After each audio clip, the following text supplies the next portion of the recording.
Dad, they haven't eaten, the boy whispered. The CEO's next move shocked everyone. Dad.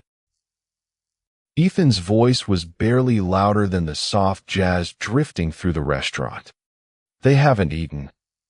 Daniel Brooks paused with his fork halfway to his mouth. What do you mean, buddy? Ethan didn't point. His father had taught him that staring at people was rude. The older couple by the window, he whispered. They've been here longer than us. They only have water. Daniel glanced toward the corner booth. An elderly man in a pressed gray sweater sat with perfect posture. Across from him, a silver-haired woman smiled politely every time a server walked by, as though they were still deciding what to order. Their table held 2 glasses of water, a basket of crackers, nothing else. Daniel looked back at his son. You've been watching them? I wasn't trying to. Ethan shrugged. I just noticed. Daniel forced a smile, but his chest tightened. He quietly reached for his phone beneath the table and opened his banking app. His paycheck from teaching had arrived 3 days earlier. His rent had cleared yesterday. The electric bill that morning. After groceries and his truck payment, the number glowing on his screen wasn't enough to comfortably buy dinner for another table. He hated that realization. Not because he wanted to be a hero. Because he had spent 8 years teaching his son that when you can help someone, you should. Tonight. He couldn't. He slipped the phone back into his pocket before Ethan noticed. Across the restaurant, another customer looked up from a tablet displaying architectural renderings and financial projections. Nathan Caldwell. Most people in the room wouldn't have recognized him. The billionaire founder of Caldwell Horizon Homes rarely appeared on magazine covers anymore. He preferred construction sites to television interviews and coffee with project managers over charity galas. Tonight, he had chosen a quiet neighborhood restaurant because no one usually bothered him here. He had been reviewing plans for a redevelopment project outside Portland. Instead, he heard one sentence. They haven't eaten. He followed the boy's gaze. The elderly couple. Water. Crackers. Nothing else. Nathan watched as the waitress approached their table with an apologetic smile. Need another minute? The older woman smiled warmly. Oh yes, sweetheart. We're still deciding. The waitress nodded and walked away. Nathan had built an entire career reading body language during negotiations. That wasn't indecision. That was embarrassment. At Daniel's table, Ethan quietly pushed half his grilled chicken toward his father. Can we give them this? Daniel's heart broke. No, buddy. Why not? They deserve a hot meal, not leftovers. Ethan lowered his eyes. Oh. Daniel searched for the right words. Sometimes helping isn't as easy as wanting to help. Before Ethan could answer, a chair scraped softly across the hardwood floor. Nathan Caldwell stood. He closed his tablet, straightened his jacket, and began walking across the restaurant. No one noticed except Ethan. Dad. Daniel turned. The businessman was heading toward the elderly couple. Nathan stopped beside their table. Good evening. The elderly man looked up politely. Evening. I'm Nathan. The man nodded. Henry.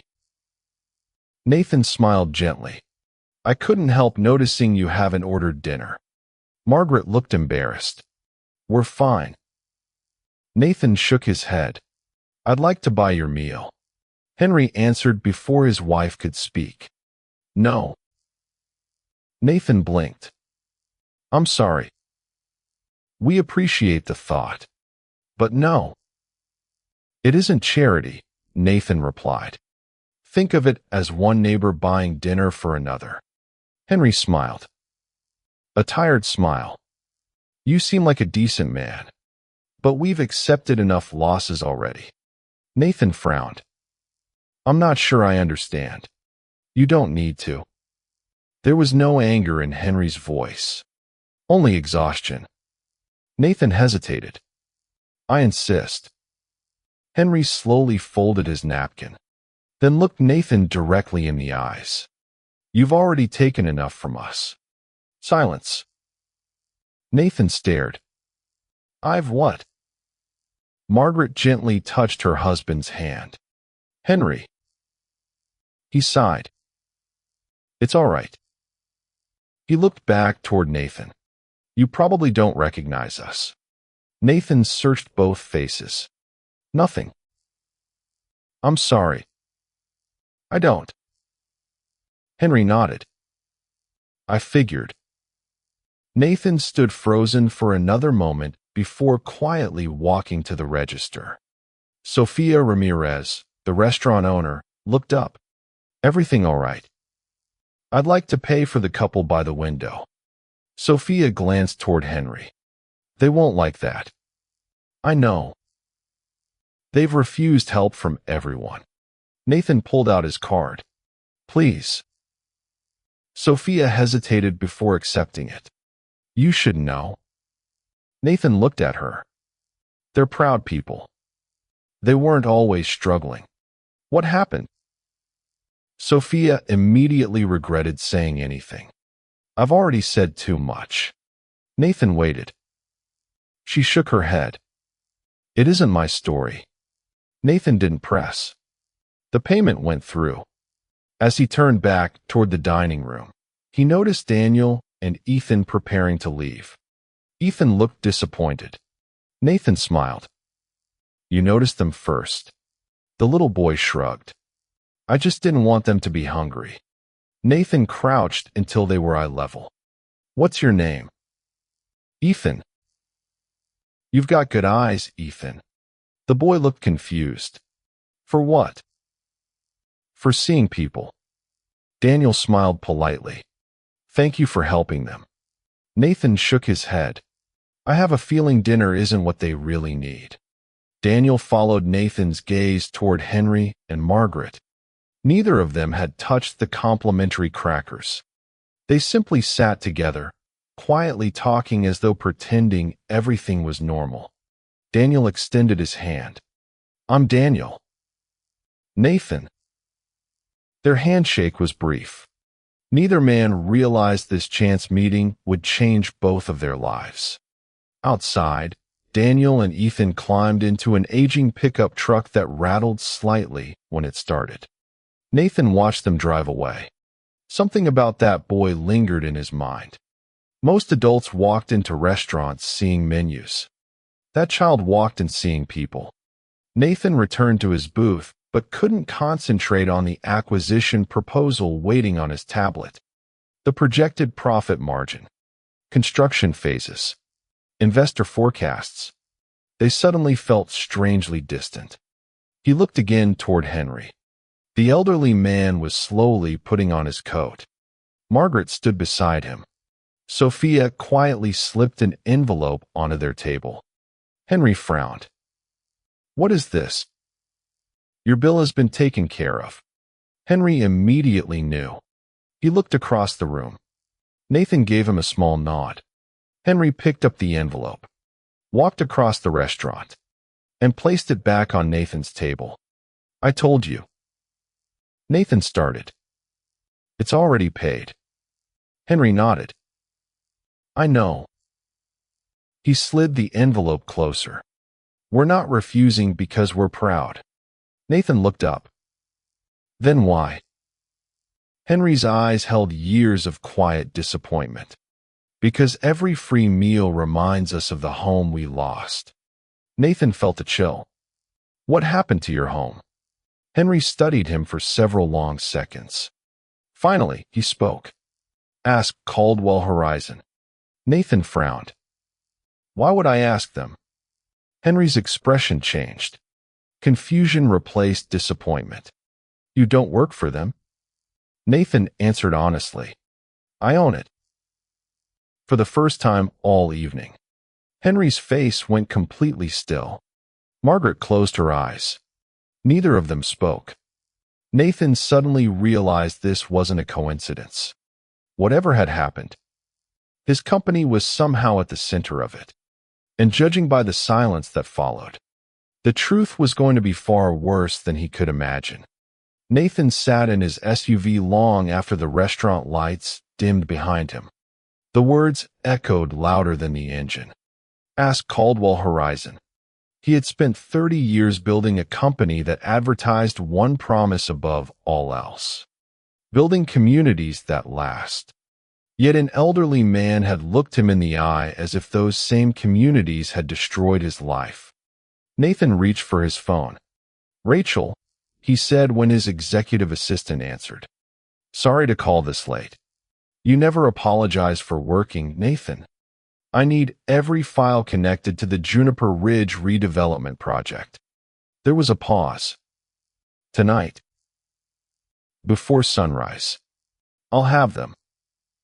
And don't tell the board." Another pause. "Understood." The next morning, the top floor of Caldwell Horizon's headquarters buzzed with its usual precision. Executives hurried between conference rooms. Architects carried presentation boards. Investors filled the lobby. Nathan walked through the building without greeting anyone. People noticed. Normally, he stopped to shake hands with interns or ask security guards about their families. Today, he headed straight for his office. Within minutes, thick folders covered his conference table. Juniper Ridge redevelopment. He opened the first file. Financial projections. Construction schedules. Environmental approvals. Everything appeared flawless. Until he reached the relocation reports. According to the documents, every resident had accepted generous compensation.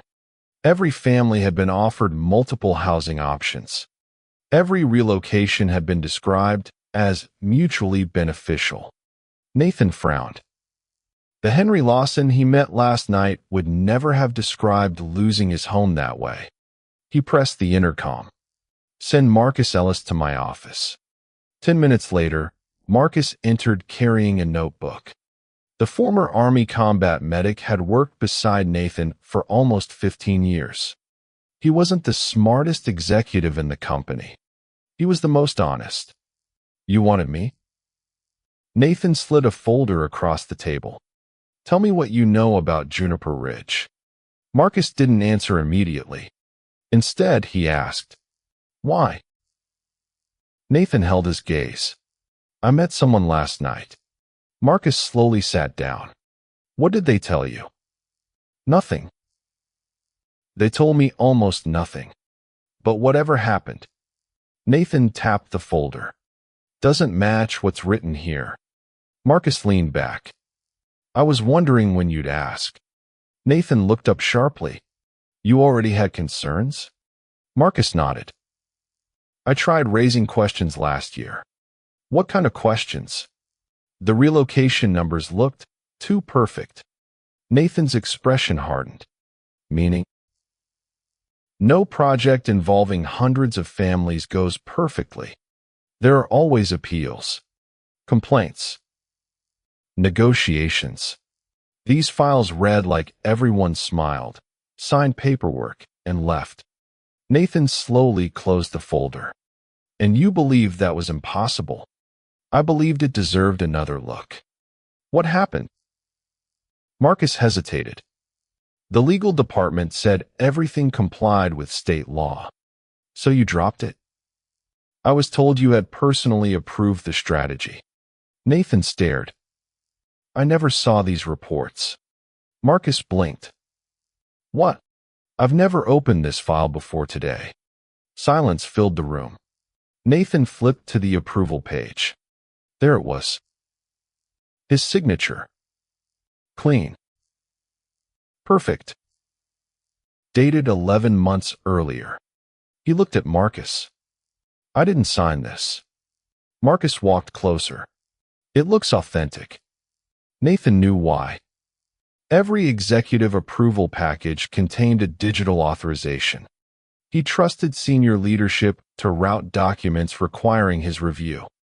Thousands of approvals crossed his desk each year. He signed only the major ones personally. The rest relied on secure executive authorization. Someone had abused that trust. Nathan picked up his phone. Schedule a meeting with Rebecca Sloan. His CFO arrived 20 minutes later. Confident. Composed. As always. You wanted to see me? Nathan handed her the Juniper Ridge folder. I met 2 former residents. Rebecca barely glanced at the file. I'm sorry to hear that. They believe our company destroyed their lives. Rebecca folded her hands. Redevelopment is never painless. Nathan studied her face. Did you visit the neighborhood? My team handled site reviews. That's not what I asked. No. Nathan stood and walked toward the window overlooking downtown Bend. When was the last time you visited a project after construction started? Rebecca smiled politely. My responsibility is financial oversight.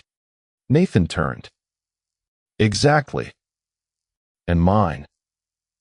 She answered without hesitation. Leadership. Nathan nodded once. Leadership requires seeing people. Rebecca sensed the conversation changing. Where is this going? Nathan placed the folder on the table. I want every relocation reviewed. Rebecca's calm expression cracked for the first time. That's unnecessary. Why? Because independent auditors already approved everything. I didn't ask about auditors. Nathan. She lowered her voice. The project increased affordable housing inventory by 21%. It exceeded shareholder expectations. It won 2 industry awards. Nathan interrupted. Did anyone ask the families whether they wanted to leave? Rebecca looked away. They were compensated. That isn't what I asked. For several seconds, neither of them spoke. Finally, Rebecca sighed. You built this company to solve housing shortages. We can't do that without acquiring land. And sometimes, people have to make sacrifices. Nathan answered quietly. The question is, who decided those sacrifices should belong to them? Rebecca gathered the folder. I'll have legal prepare another summary. No. Nathan's voice stopped her. I don't want another summary. I want the truth. That afternoon, Nathan drove to Juniper Ridge himself. No assistance. No security. No media. Just his pickup truck. The neighborhood looked beautiful. Fresh sidewalks. Modern townhomes. Landscaped parks. Children rode bicycles along clean streets. If someone drove through for 5 minutes, they'd think the project was a complete success. Nathan parked beside a small grocery store. An elderly cashier recognized the company logo on his jacket. You with Caldwell? Nathan nodded. I own it. The woman laughed softly. That's a first. What do you mean? Usually they send lawyers. Nathan felt his stomach tighten. She looked at him carefully. If you're really the owner, walk 2 blocks east. Then ask why half the neighborhood disappeared. Nathan followed her directions. At the end of the street stood an old brick church. Its parking lot was nearly empty. Inside, folding tables held donated canned food, blankets, and winter coats. A handwritten sign read, Community Support Center. A volunteer greeted him. Can I help you? Nathan looked around. I was told people from Juniper Ridge come here. The volunteer smiled sadly. They used to. What happened? They scattered. Some moved in with relatives. Some left the county. Some are living in motels. Nathan frowned. I thought everyone received relocation assistance. The volunteer stared at him. On paper. Probably. Then she pointed toward a bulletin board covered in photographs. Nathan walked closer. Every picture showed smiling families standing in front of modest homes. Birthdays, graduations, Christmas decorations, neighborhood cookouts, children playing basketball in driveways. Across the top, someone had written 3 words in blue marker. We were here. Nathan stood motionless. These weren't statistics. They weren't relocation units. They weren't line items on a balance sheet. They were lives. And for the first time in decades, the weight of every executive report he had signed suddenly felt unbearably heavy. As he reached toward one of the photographs, he noticed a small handwritten note pinned beneath it. It read, "If anyone from Caldwell ever comes looking, ask them why no one listened when we begged to stay." Nathan slowly lowered his hand. For the first time since founding his company 30 years earlier, he wasn't afraid of losing money. He was afraid of discovering the truth. Nathan didn't leave the church immediately.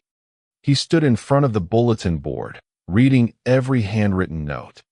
Some thanked neighbors for years of friendship.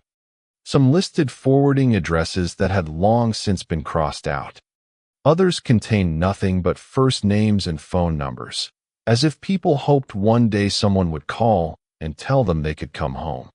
A soft voice interrupted his thoughts. They're not there because they wanted to leave. Nathan turned. The volunteer who had greeted him earlier walked over carrying 2 cups of coffee. She offered him one. He accepted it with a quiet thank you. "I'm Linda," she said. "Nathan. I know who you are." There was no anger in her tone, only fatigue. "You came alone. I wanted to hear the truth." Linda studied him for a moment before nodding. "Then don't start with lawyers. Start with the people." That afternoon, Nathan asked Marcus to help locate as many former Juniper Ridge residents as possible. "No press," Nathan said. "No cameras. I don't want this to become a publicity tour." Marcus smiled faintly. "I was hoping you'd say that." Within hours, they had a list of former residents now scattered across Central Oregon. Some had relocated willingly. Others had not.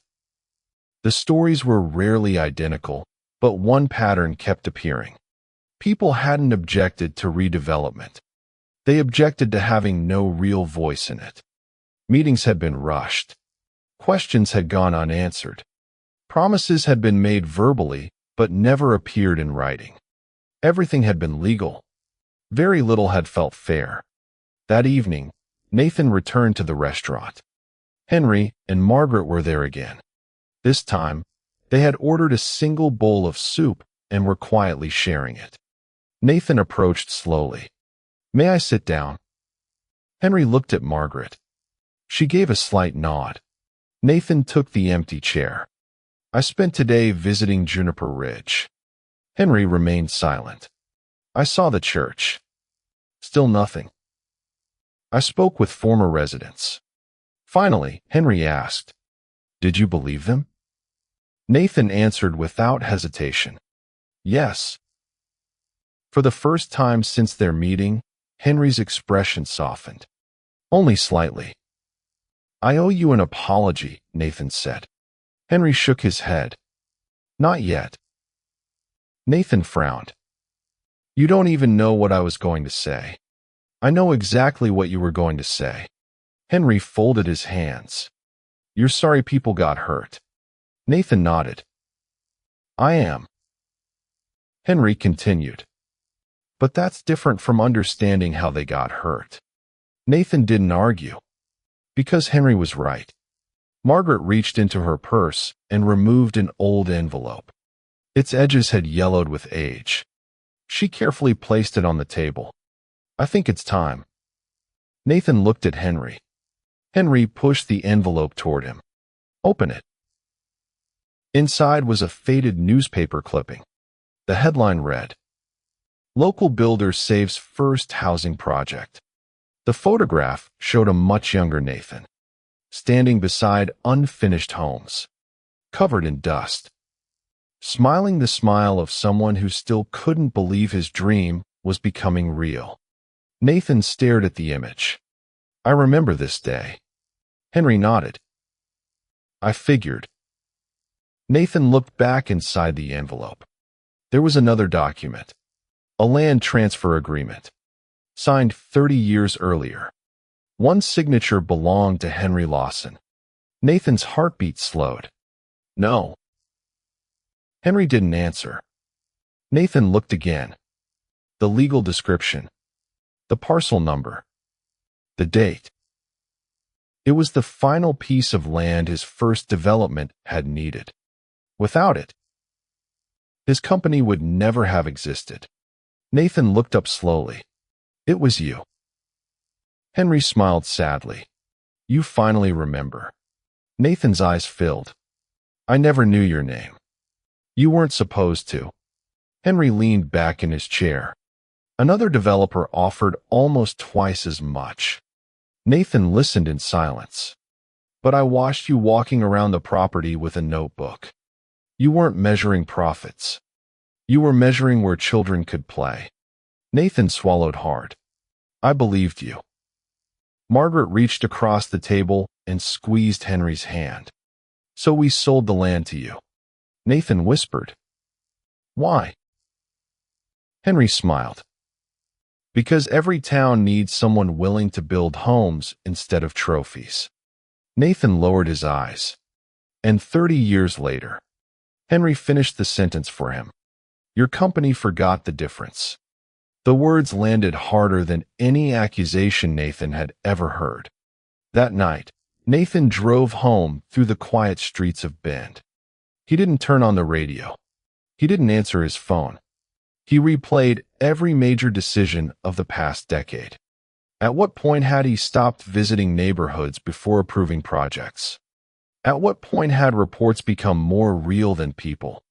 At what point had success become measured only in quarterly growth? For the first time in years, he couldn't answer those questions. The following morning, headlines exploded across local news websites. Families question Caldwell redevelopment project. The article wasn't sensational. It was meticulous. Photographs. Interviews. Public records. One name appeared beneath the headline. Claire Donovan. Nathan read every word. She had uncovered stories he hadn't even heard yet. A veteran forced to move away from his medical providers. A retired nurse separated from lifelong neighbors. A mechanic whose business closed after relocation disrupted his customer base. None of them accused Nathan personally. They questioned the system. Nathan closed the article, then surprised everyone. Instead of calling the company's communications department, he called Claire Donovan. She answered cautiously. This is Claire. This is Nathan Caldwell. Silence. Then, I wasn't expecting that. I'd like to meet. Were your attorneys unable to reach me? I didn't send attorneys. Another pause. When? Today. And where? You choose. An hour later, they met in a quiet coffee shop. Claire arrived carrying a recorder. Nathan noticed it immediately. You can use it. You don't mind? If I'm asking for honesty, I should be willing to give it. Claire pressed record. Mr. Caldwell, did your company knowingly displace vulnerable residents? Nathan answered carefully. I don't know. She blinked. You don't know? I know what our reports said.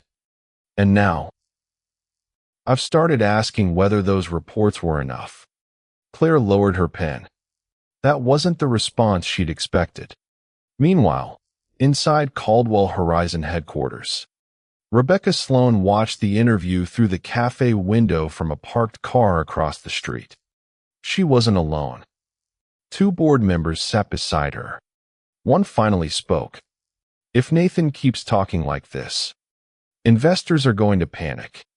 Rebecca didn't take her eyes off the cafe. They already are. So what do we do? Rebecca answered quietly. We prepare for a leadership vote. Inside the coffee shop, Nathan had no idea that while he was searching for the truth, others inside his own company were already deciding his future. The boardroom on the 32nd floor had always felt predictable to Nathan Caldwell. Quarterly forecasts, expansion plans, construction schedules, numbers. Everything had an answer. That morning, for the first time in 3 decades, uncertainty sat at the head of the table. 12 board members watched him in silence. Rebecca Sloan placed a leather folder in front of each of them. Before we begin, she said evenly, our market value has dropped nearly 12% since Monday. A chart appeared on the screen. Red arrows. Declining stock price. Investor withdrawals. News headlines. Nathan didn't look at the screen. He looked around the room instead. I assume this meeting isn't about numbers. Rebecca folded her hands. No. It's about confidence. Board member Charles Whitmore spoke first. You've publicly questioned our own company. Nathan answered calmly. I questioned whether we knew the full truth. You could have handled that internally. I tried. Another director leaned forward. Our shareholders expect stability. Our communities expect honesty, Nathan replied. Silence settled over the room. Charles sighed. You've always been an exceptional builder, Nathan. But lately, you're making emotional decisions. Nathan almost smiled. My biggest mistake wasn't being emotional. It was believing spreadsheets told the whole story. Across town, Daniel Brooks stood before his history class. Normally, his lessons were full of energy. Today, his students noticed he seemed distracted. After the bell rang, Ethan's school called. Daniel answered immediately. Mr. Brooks. This is the principal. Ethan isn't in trouble. Daniel relaxed. Then what's wrong? He became upset during lunch. Daniel frowned. What happened? He gave his sandwich to another student. And then, he refused to eat because he said someone else might still be hungry. Daniel closed his eyes. The restaurant. Ethan hadn't forgotten. Not even for one day. That afternoon, Nathan and Marcus visited another former Juniper Ridge resident, a retired Army sergeant named Calvin Ross. His small apartment overlooked a busy highway. Moving trucks passed every few minutes. Calvin welcomed them inside. The walls were almost bare except for military photographs. Nathan noticed a bronze star mounted beside an American flag. You served? 26 years. Nathan nodded respectfully. Thank you. Calvin smiled faintly. I love my old neighborhood. I could walk to church. My doctor knew me. The coffee shop remembered my order. He looked out the window. Now everything I recognize is 40 minutes away. Nathan asked quietly. Were you forced out? Calvin shook his head. No. I signed the papers. Nathan looked surprised. Then what went wrong? Calvin gave a tired laugh. Nobody explained what I'd be losing. You can replace a house. You can't replace belonging. Those words stayed with Nathan long after they left. Meanwhile, Claire Donovan kept digging. One sentence from Nathan continued bothering her. I don't know.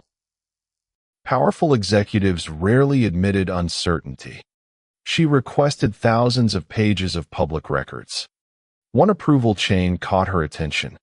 Every relocation complaint had been routed through the same executive office. Not Nathan's. Rebecca Sloan's. Claire circled the name. Something wasn't right. Back at headquarters, Marcus entered Nathan's office carrying another stack of files. I found something. Nathan looked up.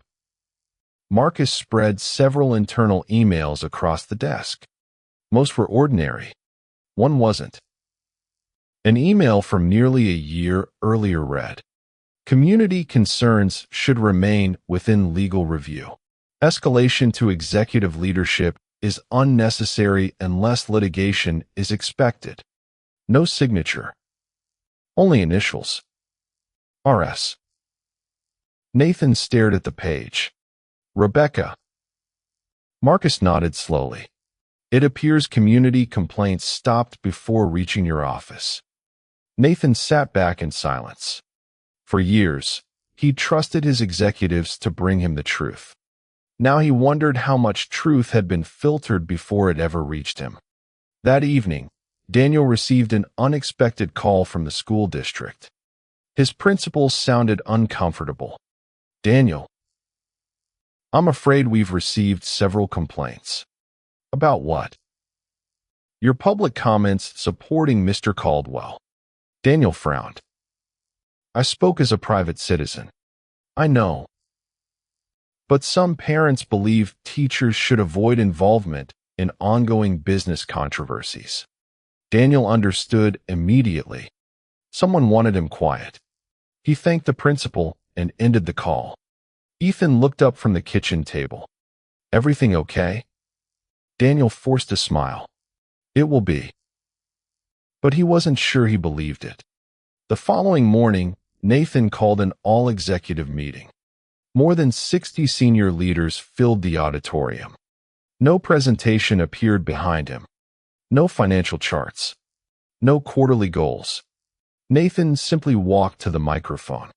"For 30 years, he began, I've asked this company to build neighborhoods." He paused. "I've recently learned we've become very good at building projects. But projects and neighborhoods aren't the same thing." People exchanged confused glances. Nathan continued, "Effective immediately, every active redevelopment project is paused pending independent community review." The room erupted. Questions flew from every direction. "You can't do that. Investors will sue. This will delay construction for months." Nathan raised one hand. The room quieted. "If we can't pause long enough to ask whether we're hurting people, then we've forgotten why this company exists." Marcus watched from the back of the room. For the first time in years, he recognized the young builder Nathan used to be. An hour later, Rebecca entered the board chairman's office. "They've lost confidence." The chairman looked at her. "In who?" "Nathan." She slid several documents across the desk. Emergency shareholder requests. Investor concerns. Financial losses. He won't stop. The chairman slowly nodded. "What are you proposing?" Rebecca answered without hesitation. "An emergency vote." Late that afternoon, Nathan returned to the church community center. Families recognized him now. Some welcomed him. Others turned away. He didn't blame them. As he helped unload donated food from a delivery truck, Ethan suddenly appeared with Daniel. The little boy smiled. "I thought you might be here." Nathan laughed softly. "What gave me away?" "You go where people need help." Nathan looked at Daniel. "I hope he's right." Daniel smiled. "He's usually right." Ethan handed Nathan a small paper bag. "My dad and I packed extra sandwiches." Nathan looked inside. Turkey. Apples. Homemade cookies. Simple things. Thoughtful things. He realized something. An 8-year-old boy who had almost nothing kept finding ways to give, while billion-dollar corporations kept finding reasons not to. As they finished unloading the truck, Marcus's phone rang. He glanced at the screen. His expression changed instantly. He walked toward Nathan. The board just scheduled an emergency meeting. Nathan already knew what it meant. They're going to vote. Marcus nodded. "You still have time to change course." Nathan looked across the room. Henry was helping stack canned goods despite his aching knees. Margaret was laughing with volunteers. Daniel was organizing donated coats. Ethan was carrying boxes twice his size. Nathan smiled quietly. No. I finally found the right direction. He wasn't going to change it, even if it cost him everything. The emergency board meeting lasted less than 40 minutes. When the doors finally opened, no one spoke. Nathan stepped into the hallway carrying a single cardboard box. Inside were a framed photograph of his late wife, a worn leather notebook from the early days of Caldwell Horizon, and the hard hat he had worn on his very first construction site. Marcus caught up with him near the elevator. I'm sorry. Nathan gave a small smile. They didn't know me the job. They owed the truth. The elevator doors opened. Nathan stepped inside. As the doors closed, he looked one last time at the company logo that had represented 3 decades of his life. For the first time since he was 26 years old. He wasn't the CEO of Caldwell Horizon. News traveled quickly. Founder removed as CEO after redevelopment controversy. Television commentators debated whether Nathan had lost control of the company or sacrificed himself for public sympathy. Social media split into 2 camps. Some called him a fraud. Others called him the only executive willing to admit mistakes. Nathan ignored all of it. Instead, he drove back to the community center. Linda looked surprised. I thought you'd be in meetings. I was. And I have more free time now. She understood immediately. Without another word, she handed him an apron. Good. We're serving dinner in 20 minutes. Nathan tied the apron around his waist. For 3 hours, he filled soup bowls, carried trays, wiped tables, and listened. No cameras. No speeches. No interviews. Just people. Across town, Daniel's own life began to unravel. The school district informed him that his evening curriculum contract would not be renewed. Officially, it was due to budget adjustments. Unofficially, everyone knew his public support for Nathan had made him an easy target. That evening, Daniel sat at his kitchen table, staring at unpaid bills. Ethan quietly walked over. Are we going to be okay? Daniel looked at his son. He wanted to promise everything would be fine. Instead, he chose honesty. I don't know yet. Ethan nodded. Then he disappeared into his room. A minute later, he returned carrying a mason jar. Inside were crumpled dollar bills and loose change. My bike money. Daniel's eyes filled. You've been saving that for 2 years. I know. But maybe someone in this house needs it more than a bicycle. Daniel pulled his son into a hug. At that moment, he realized courage wasn't loud. Sometimes it sounded like an 8-year-old giving away his dreams without hesitation. Meanwhile, Claire Donovan continued investigating. The more records she examined, the more one pattern became impossible to ignore. Community complaints had disappeared before reaching Nathan's office. Entire files had been redirected. Meeting summaries had been rewritten. Resident interviews had been shortened to a single sentence. No further concerns. Claire frowned. That wasn't negligence. It was intentional. She requested archived company email backups through a whistleblower source. Hours later, an encrypted folder arrived. Marcus received a phone call just before midnight. It came from a former compliance analyst. I can't stay silent anymore, the caller said. What happened? They buried everything. What do you mean? There were resident impact reports, medical access studies, transportation concerns. They never reached Nathan. Marcus's voice stayed calm. Do you have proof? I copied everything before I resigned. Marcus closed his eyes. This was what they had been searching for. The next morning, Henry Lawson collapsed while volunteering at the church. Margaret screamed for help. Nathan, who had been unloading food donations outside, ran inside. Years of emergency response training from construction site safety drills took over. Call 911. Henry was conscious but struggling to breathe. Within minutes, paramedics arrived. As they wheeled Henry toward the ambulance, he grabbed Nathan's sleeve. His voice was barely audible. "Don't." Nathan leaned closer. "Don't waste time trying to save your company." Henry coughed. "Save the people." The ambulance doors closed. Nathan stood frozen in the parking lot. He finally understood. This had never been about clearing his name. It had always been about earning back trust. That afternoon, Marcus arrived carrying a locked briefcase. He placed it on the table between Nathan, Daniel, Claire, and Linda. "I think we've got it." Inside were printed emails, internal memos, executive directives, and compliance reports. Claire read silently for several minutes. Then she looked up. "This changes everything." Nathan didn't touch the documents. "What does it show?" Claire answered carefully. "It shows complaints were intentionally filtered. It shows financial incentives tied executive bonuses to faster relocations.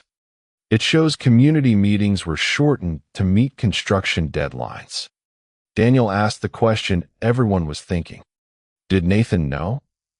Claire looked directly at him. "I can't find a single document proving he did." Nathan let out a slow breath, not from relief, but from disappointment. "My name was on every building. My responsibility doesn't disappear because someone hid the paperwork." Marcus nodded. Responsibility and blame aren't always the same. That evening, Ethan found Nathan sitting alone outside the church. The sun was setting behind the mountains. Neither of them spoke for a while. Finally, Ethan sat beside him. "You look sad." Nathan laughed quietly. "I suppose I do." "Because they fired you?" "A little." Ethan thought for a moment. "My dad says titles are just names." Nathan smiled. "Your dad sounds wise. He also says you don't need permission to do the right thing." Nathan stared ahead. Those simple words landed with more force than any board vote. He had spent 30 years believing leadership came from the office at the top of the building. Now an 8-year-old had reminded him that leadership began with a decision. Not a title. Not a paycheck. A decision. Nathan stood. "What are you going to do?" Ethan asked. Nathan looked toward the neighborhood beyond the church. "I'm going to build something." Ethan grinned.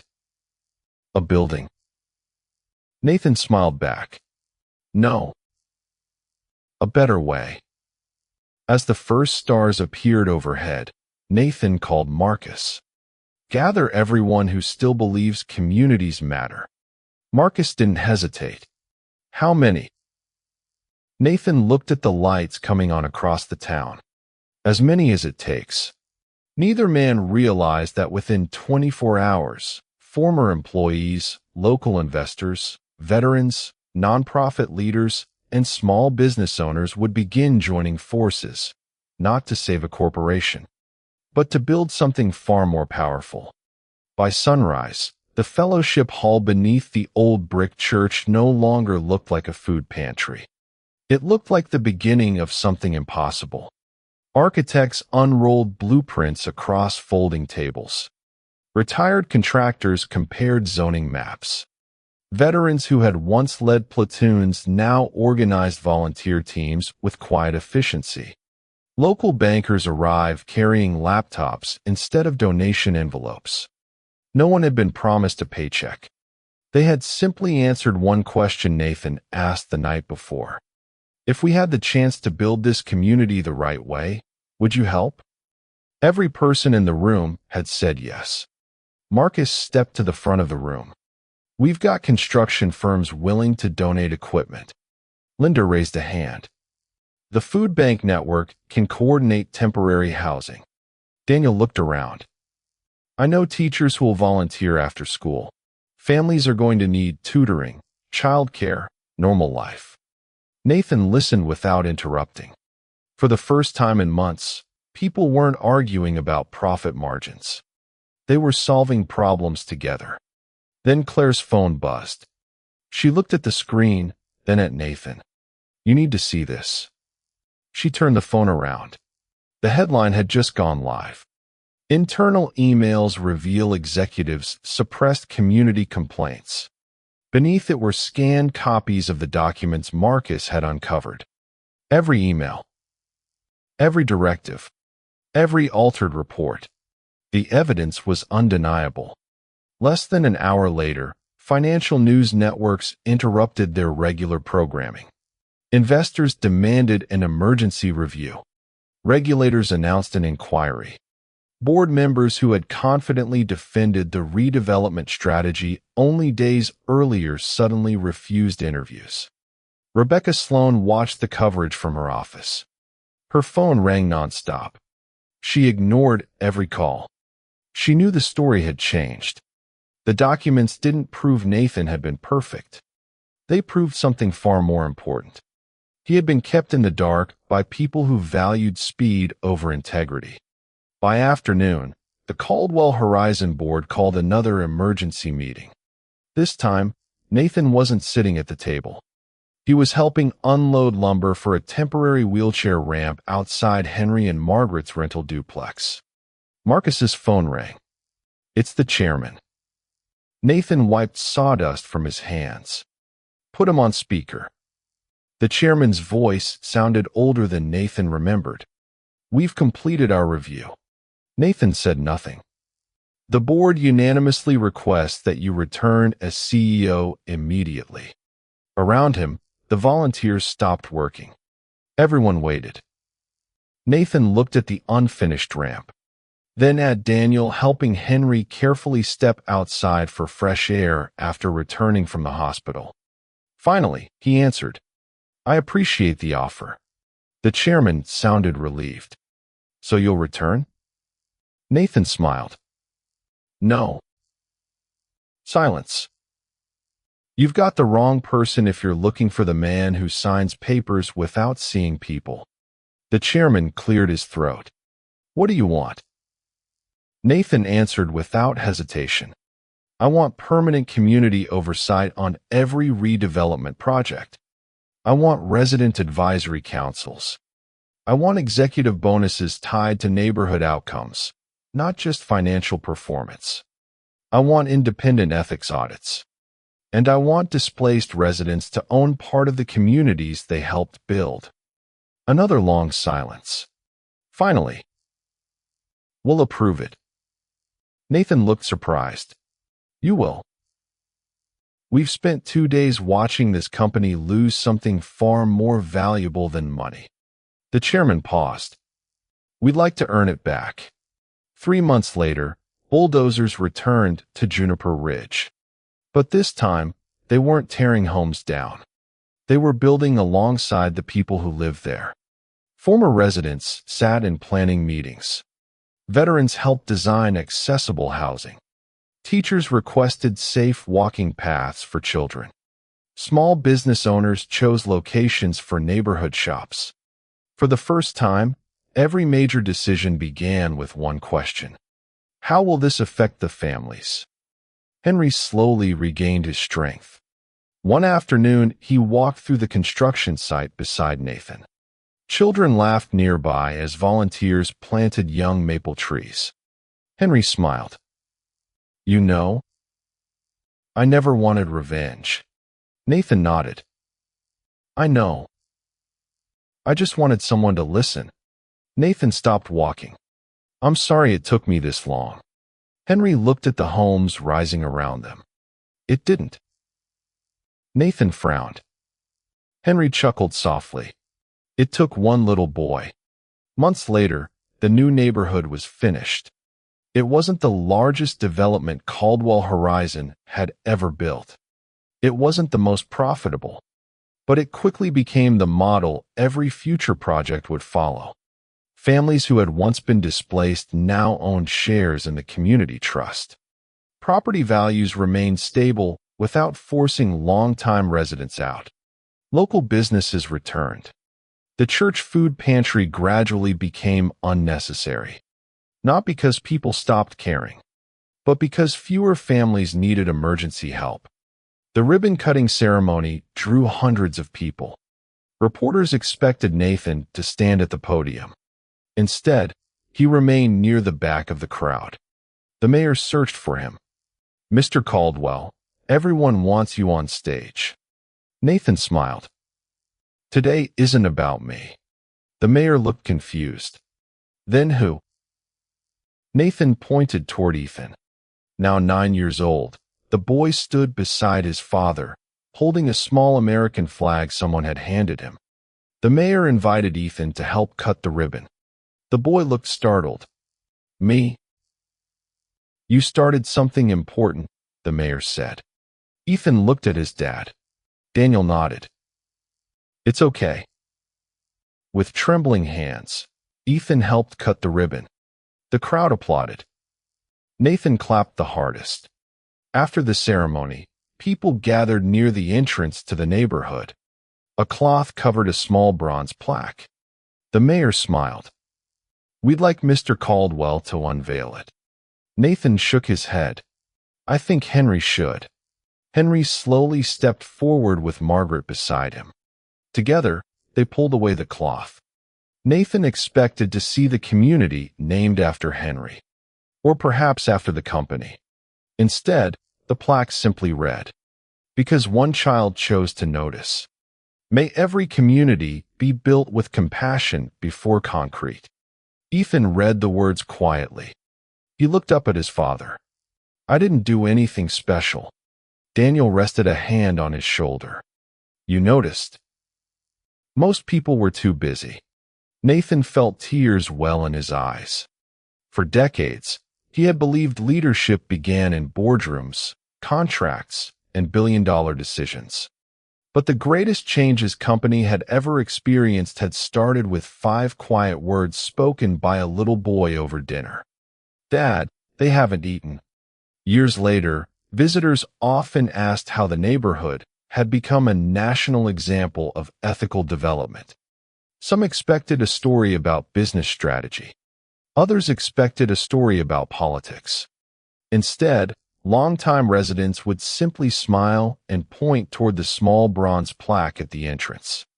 Because sometimes the biggest changes in the world don't begin with the most powerful voice in the room. Sometimes they begin with the quietest one.